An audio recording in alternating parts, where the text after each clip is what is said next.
to another episode of Witty CFB. Your host, Rob Sheply here.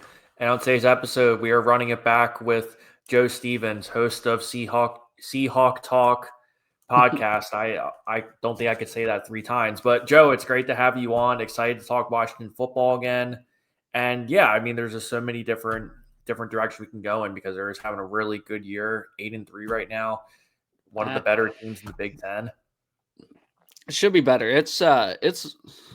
It's going good. It's been good. It's been a fun season. If you would have told me that the Seahawks and the Huskies are both 8-3 at the same time, if you would have told me that midway through last year, I would have said you're crazy, right? So it's been good being a football fan up here in Seattle. Yeah, I was about to say it's a great problem to have. I mean, Washington's been doing a really solid job, not only offensively but defensively too. But we'll start the UCLA game. I mean, they won 48-14, just a straight butt whooping. All things considered, they were able to pressure Nico all night. Damon Williams did his thing, but most importantly too, just what I alluded to a couple seconds ago, Ryan Walters' first year defensive coordinator has really turned around this defense way quicker than people thought. Yeah, so I think we're top 20 in both categories as far as yards allowed and points allowed. It's 19th and 17th in the nation. I'm not sure which. I don't remember which one is which, but they're pretty close. Right. So, allowing I think just over 19 points a game in college football. That's something, especially with who we played. Because let's be honest, some of the wins that we've had. I mean, we put up like 70 points on UC Davis. So that makes us look a little bit better offensively. But we played some tough teams. Our defense, I don't know if you watched. Let's talk about the losses, the two big losses to Michigan and Ohio State. We were in those games until the fourth quarter, both of them. That's when it separated, and you can tell that we are playing the most freshmen of any team in college football. I think we have 7 freshman starters on our team. I don't think there's another team that has more than 4. And the future is definitely promising. I can tell you that. Yeah, because I mean, in certain aspects too, like, yes, they have a young team, but a lot of these kids have really stepped up. And, we could talk about between, Jonah Coleman, for example, Dazelle Boston has 730 yards this year. And I also kind of think to myself too, I knew you were going to try to avoid talk about this game, but they also slipped versus Wisconsin too, 13-10 in that game. But I think it was one of those games where I think Wisconsin was trying to kind of prove to everybody like, hey, we believe in Luke Fickell, that kind of thing. Yeah, what the hell? Because they so we throttled Illinois. I don't know if you caught any of that. That's what put us in the top 25. Next week, we go to Camp Randall, and it was an ugly game. I mean, I think it was 13-7. Our one touchdown we scored that game started at their 2-yard line due to a blocked punt. That's how bad our offense was that game. And it was we lost the field position battle basically other than that one drive all day. It seemed like every single one of their drives was starting at the 50. But, I don't know if you saw it. I think the loss to Wisconsin, as much as it stings, because I think if we would have beat Wisconsin, if we would have scored 14 points, the game this weekend would be first spot in the college football playoff, if we're being completely honest. If the Huskies win on Saturday, they'd be 10-2, which is a big if, right? That's obviously we're underdogs. But, yeah, the Wisconsin one's definitely a killer.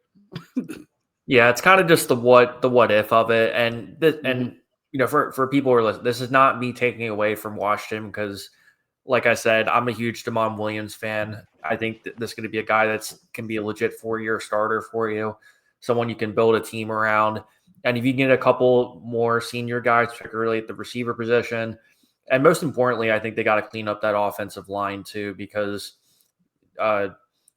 He's been sacked 23 times this year. So, and these issues kind of persisted a little bit last year too. So it's not a new issue necessarily. Yeah, the offensive line is definitely better than it was last year. Probably the most impact player that's kind of unsung is John Mills, our starting right guard. He's a true freshman, and he's been playing at an elite level. I mean, he's been awesome. And then I think I told you this last time. I don't really follow the recruiting much, but we have a top 15 recruiting class going into next year, and the modern day offensive tackle, who was a 5-star, flipped from Oregon to us. So he'll be coming in next year. And yeah, I don't know. Definitely better than last year. Not great, but better. Yeah, but still a testament to Jed Fish and Ryan Walters and Jimmy Doherty, that entire coaching staff really kind of putting together a real top 20 class, and especially as tough as ever now with more and more programs sinking money into NIL, into recruiting. It definitely says a lot about what they're building up there too, because not a lot of people, at least in the mainstream media, like I've not heard many people talk about Washington football. It's not necessarily that they're not doing a good job or anything, because we alluded to the Illinois win, which by the way they were ranked. They also beat Rutgers, and also that comeback win versus Maryland, which I actually watched the majority of that game because was nuts. I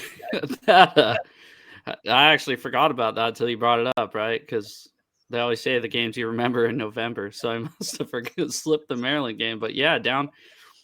What was it like?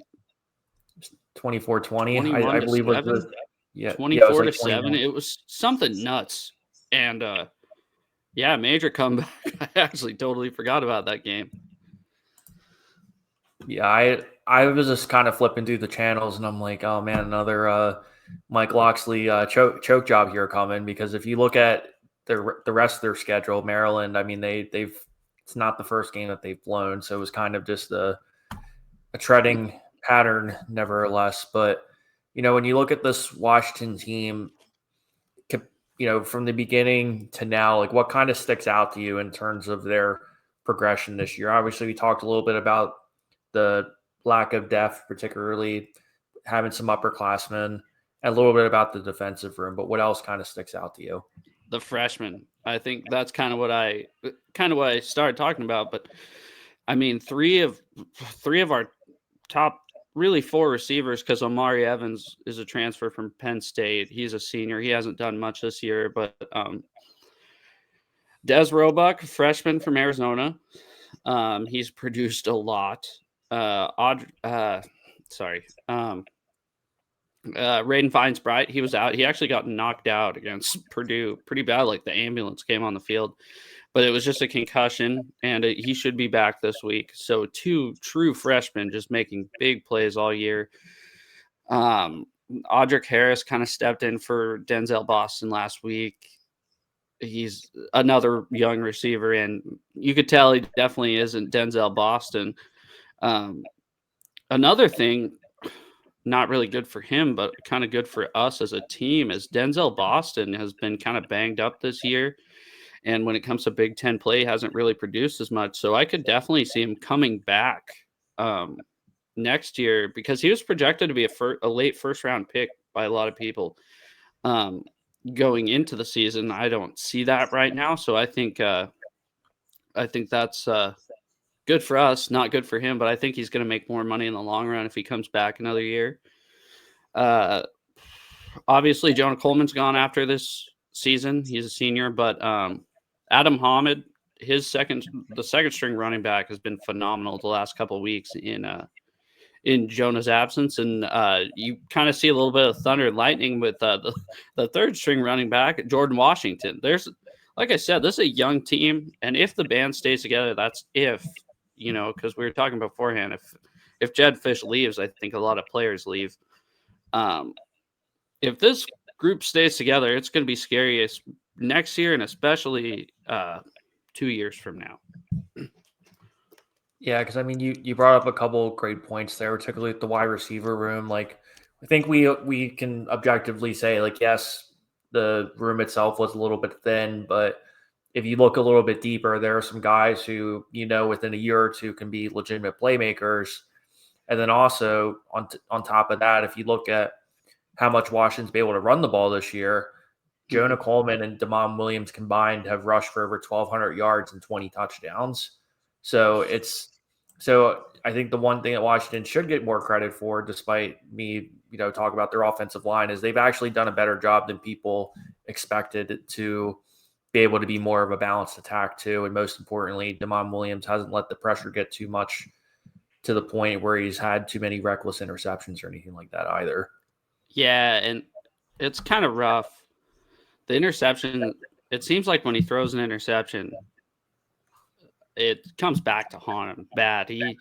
That's one thing I do get nervous about, where, I mean, I know it's professional football, but look at Sam Darnold, right? That guy can throw 4 interceptions and then lead his team last week against the Rams, 2 weeks ago against the Rams, lead his team down the field 2 drives in a row and set up a game-winning field goal, right? Where Damon, it seems like it really gets in his head. It's where he throws one bad pick. There's probably another one coming pretty soon. So that needs to get cleaned up a little bit, just as far from the Damon standpoint.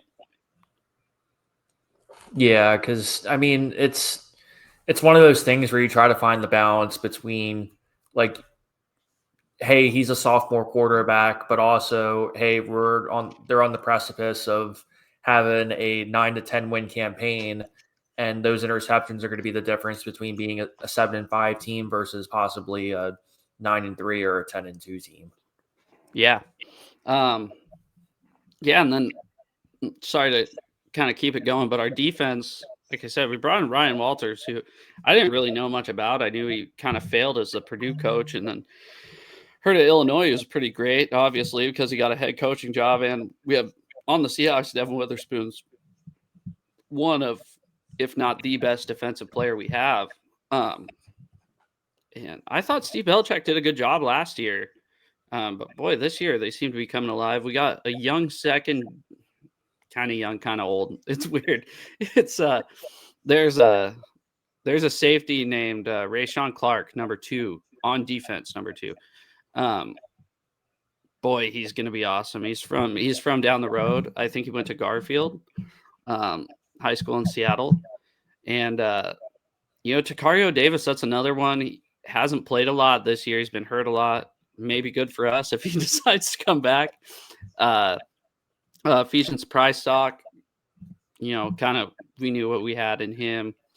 But I know I'm kind of talking about the young guys, but Mikael Esteen this year, our safety, number 24, he's really stepped it up. And Alex McLaughlin, he's a junior transfer out of Northern Arizona. And yeah, I don't know. He's been, actually, that might be the surprise of the season, is Alex McLaughlin, because I didn't really know who he was coming into the season. He's made play after play after play on defense this year, including I don't know if you saw the weird fake field goal in UCLA last week that it's like they didn't. That was one of the dumbest fakes I think I've ever seen. I don't even think they had a receiver. I don't even think they had a pass catcher. I think he was just trying to run it. The kicker was, and didn't end well for him. McLaughlin returned it all the way back. Yeah, because I did watch the Washington UCLA game and prep for this conversation, and luckily I had the TV on when that was happening. It almost looked like that the punter wasn't ready for the ball, like almost he would. But then once he realized he was about to get totally steamrolled, he was like, "Oh, dude, I'm not even gonna bother catching the ball. I'm just gonna drop it here." Yeah, it was bizarre because it was a field goal. So the placeholder tossed it back to the kicker, and like a rollout play, you'd think he was gonna pass it, but he never looked like he was gonna pass it once. And then McLaughlin almost didn't get it. He almost took a knee on it and then just picked it up. And I don't know how nobody tackled him, but it worked out. I mean, that's UCLA is not good. So if we're being completely honest. Yeah, I do. I mean, I admire UCLA's ambition for being in that spot, saying, hey, maybe about 30% of the stadium is in capacity right now. And I can't believe that. That's the last game there. Supposedly. I wanted to go there. I mean, I've talked about this before. If it was up to me, the national championship game would be played at the Rose Bowl every year if it was up to me. But I don't like it either. But I get it. If I was UCLA, I would want to move to SoFi Stadium because it's certainly going to help with them on the recruiting trail in particular. Temporarily, yeah. I mean, they still got to go up against USC every year, so that's not. Well, and it's still not on campus. Task, and UCLA sucks. It's not like people are going to drive that. I guess it's not even that much closer. SoFi, it's like 2 miles closer in a different direction. Traffic's worse. Yeah, I think SoFi is like 12 miles away, and then the Rose Bowl is like 20 something. But the Rose Bowl is it's a little bit of an easier drive compared to SoFi. So I mean, I'm hoping it helps them out a little bit, but if I was a betting man, that probably wouldn't be a good bet. But yeah, I mean, Adam McLaughlin, what's been fun about watching him this year is that they just put him in so many different spots too, whether even he's been pressuring the quarterback a lot more. Mm-hmm. I mean, between him and Jacob Lane, the edge rusher who has 3.5 sacks this year, I mean, they've really been creative in terms of being able to get some pressures on the quarterback and, just kind of causing a little bit of chaos there too and helping out that young secondary. Yeah, for sure. And it's not like, I guess you kind of nailed it right there. They don't really run a base defense that often, right? Because personally, I'm not being an ass, but I don't think the talent's there to just line up and play cover 3 every play, so they have to get creative with it. I think it's going to be a big test this weekend going up against probably one of the best offensive lines in college football. See how our front 7 handles that this week. Yeah, I mean, that's a good segue into this conversation too. If you're, if you're Jed Fish and this offensive staff, like what would be your game plan to do attack Oregon? Because they have shown some vulnerabilities here and there versus Indiana in particular, and a little bit versus Penn State earlier in the year when Allen Singleton were able to get some pretty legitimate rushing yards on him. Yeah, and I was actually quite the opposite. Sorry. But USC was able to pass on him at least a little bit. I think their vulnerability is not their front 7. But we can't become one-dimensional, right? So we're going to have Coleman and Muhammad, get like 4 yards on first down. Get 3, 4, 5 yards on first down and then rely on the play action working, right? You're probably going to see DeMond under center a lot because our starting center has a ball cast on his snapping hand, so he hasn't been playing. There's been some horrible snaps going on the last 2 weeks. I don't know if you've seen any. One of them resulted into almost a touchdown against Purdue. It was like way over DeMond's head. DeMond runs back, grabs it, throws it to Decker DeGraff, the tight end, gets down to the 5-yard line. But that's DeMond Williams being DeMond Williams, right? We can't count on that every play.